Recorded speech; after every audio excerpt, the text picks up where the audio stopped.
ಊರಿಗೊಬ್ಬಳೆ ಊರಿಗೊಬ್ಬಳೆ ಮಾರಮ್ಮ, ನಾಡಿಗೊಬ್ಬಳು ಅಣ್ಣಮ್ಮ, ಒಲರೇ ಒಬ್ಬರೇ ಆಗಸದಿಂದ ಬೀಳುವ ಮುತ್ತುಗಳಾದೊಡೆ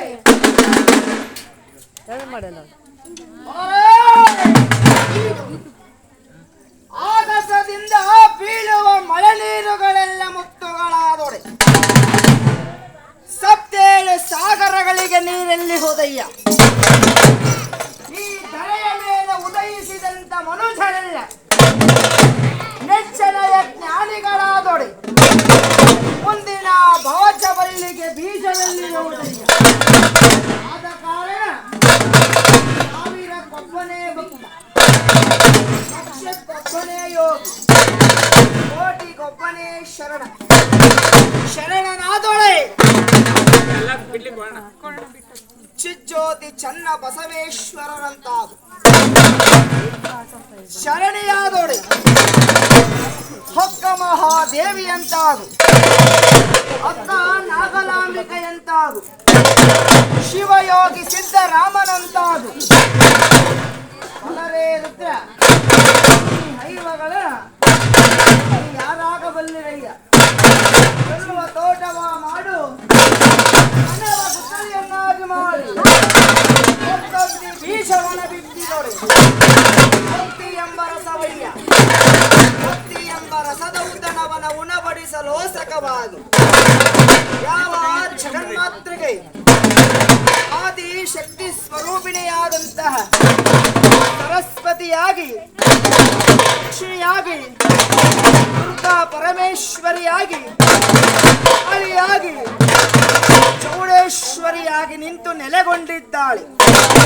ಯಾವ ಈ ಸ್ವಗ್ರಾಮದಲ್ಲಿ ಅಮ್ಮ ತಾಯಿ ಜಗಜ್ಜನನಿ ಚೌಡೇಶ್ವರಿ ನಿನ್ನ ರೂಪ ಎಂತೆಂದರೆ ಆತ್ಮ ಹೋದರೆ ದೇಹ, ಆತ್ಮ ಹೋದರೆ ದೇಹ, ಅಗ್ನಿ ಹೊತ್ತನ ಪಾಲು. ನೀವು ಉಟ್ಟಂತಹ ವಸ್ತ್ರಗಳೆಲ್ಲ ಮಡಿವಾಳ ಮಾಚಯ್ಯನ ಪಾಲು. ಇನ್ನು ಮಗನಾಗುವ ಗಿಂಡ ಹಾಗೆ ಗೂಬೆಗಳ ಪಾಲು. ಇನ್ನು ನೀವು ಮಾಡಿದ ಪಾಪ ಪುಣ್ಯ ಪರೋಪಕಾರ ಇಂತಪ್ಪ ದೇವತಾ ಕಾರ್ಯಗಳು ನಿಮ್ಮ ಪಾಲಲ್ಲದೆ ಅನ್ಯರ ಪಾಲಾಗುವುದೇನಯ್ಯ. ಪುತ್ರ ಕಾಳಿಯ ರಮಣ, ರಣದಂಕಮಲ್ಲ, ವಿಪರೀತ ನಾಯಕ, ವಿಪರೀತ ನಾಯಕ, ಗಂಡ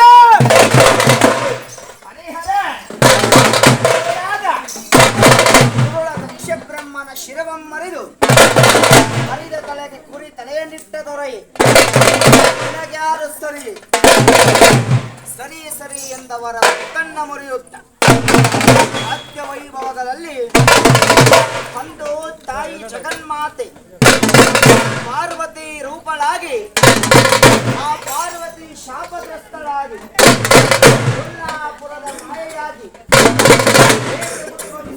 ಎಂಬ ಕಥಾಭಾಗವನ್ನ ಇಂದಿನ ತಾಯಿ ಜಗನ್ಮಾತೃಕೆಯ ಭಕ್ತರ ಮುಂಭಾಗದಲ್ಲಿ ಬಿಟ್ಟ ಆದ್ಯ ವೈಭವಗಳನ್ನ ಬಲ್ಲರೆ ಬಲ್ಲೆ ಬಲ್ಲೆ ಬಲ್ಲರೆ ಬಲ್ಲೆ ಬಲ್ಲೆ ಬಲ್ಲರೆ